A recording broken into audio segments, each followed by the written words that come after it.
Yeah, it's right, Michelle. I spoke to the father, and they say for the family, this has been such a very difficult to process all of this. And the father says what they want is justice.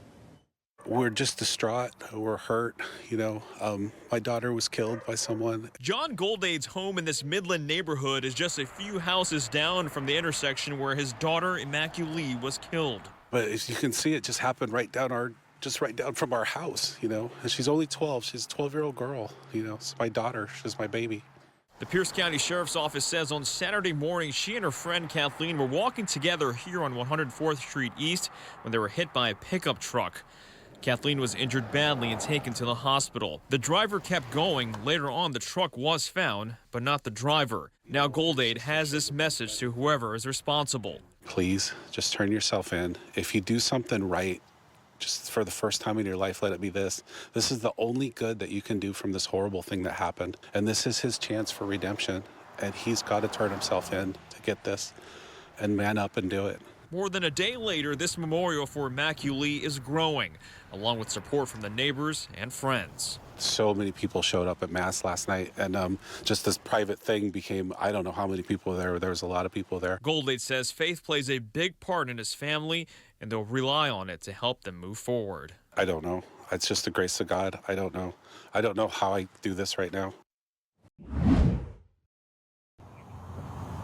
Yeah, Mary, and tonight that little girl is still traumatized. Her dad told me she actually thought she was going to get shot, only it was her dog, and it died right here along this street. Tonight, prosecutors calling that suspect dangerous and cruel. This is what keeps me up at night. A father's fears about his children ending up in danger came true in a disturbing way.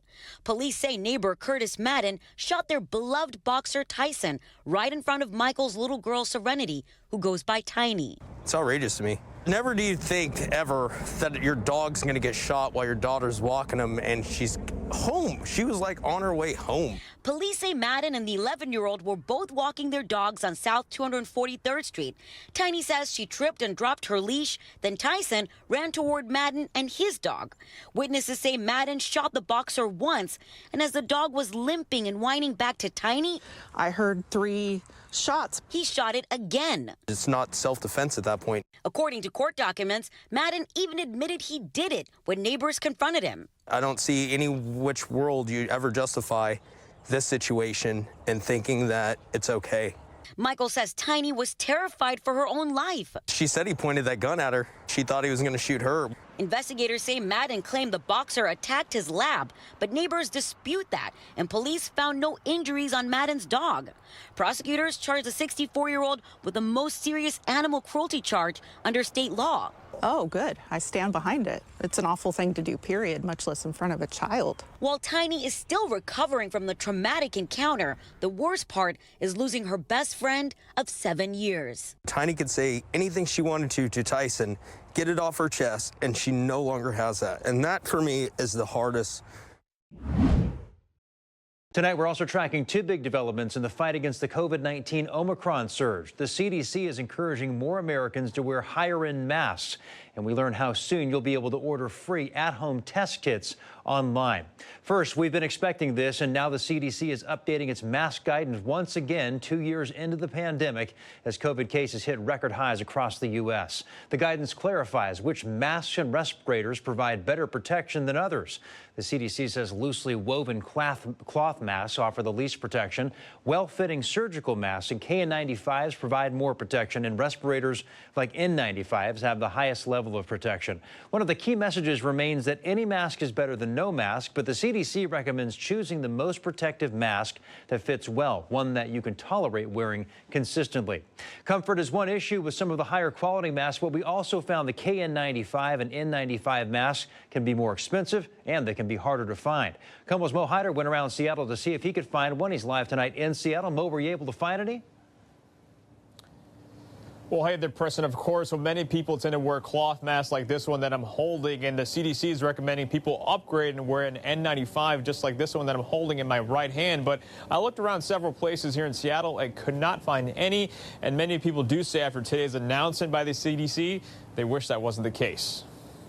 Just hours after the CDC updated mask recommendations to N95s or KN95s, we went around downtown Seattle to see how many people were wearing them.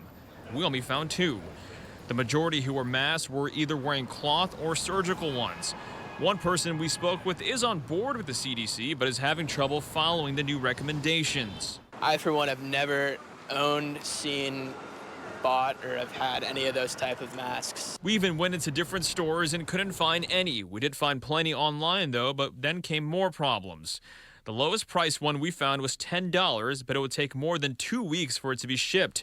We found a pack of 50 that could get here next week, but it comes with a $70 price tag. When we came across a 50-pack of cloth masks, it was just $30 and could get here in just 3 days. I think availability is an issue. Affordability is another issue. We have both supply chain issues and the economy is not doing as well as it should. Dr. Paul Pottinger, who is a professor of infectious diseases at UW School of Medicine, says there are ways around this to help protect yourself and others. And if you're stuck with cloth, that's still better than nothing, and I would definitely suggest that people double up. A multi-layer cloth mask is still better than nothing. It's just that it's not as good as a medical-grade mask.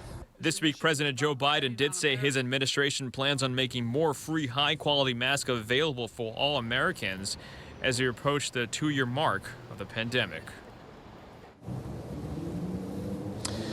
And Dr. Paul Pottinger, who you just heard from there, also says if you do have an N95 mask just like this one, make sure to keep it in good condition for it to be very effective. In Seattle tonight, Mo Hyder, KOMO News. Good morning at 7:56. I'm Kelly Koopmans. We're following breaking news out of Bellevue's Somerset neighborhood. Bellevue Utilities now on scene after 2 people were rescued from their home during a collapse this morning. It's happened at 139th Place Southeast in the Somerset area, just south of Forest Ridge School. That collapse possibly brought on by a water main break that caused flooding. So far, 42 people and several pets have been evacuated from 17 homes. I went up and kind of looked around, and then we came back inside the house, and then we heard this huge sound. It's like an earthquake, and I could hear something bad's happening. And I looked out the window, and I saw one house slide down completely down the hill. Right now, evacuees are being taken to South Bellevue Community Center. Let's check in with Tyra. And be sure to stay away from that area if you do live in that neighborhood. Know that 139th Place is currently closed in both directions. That's the street where that house collapsed. And then a lot of the surrounding streets also closed down due to water over. Hi, everyone. I'm Preston Phillips from KOMO News. Thanks for checking out the KOMO YouTube channel. You can see more of our videos right here by clicking on the video links for more news from the Seattle area and Western Washington. Oh, and don't forget to click the subscribe button below so you don't miss our YouTube updates.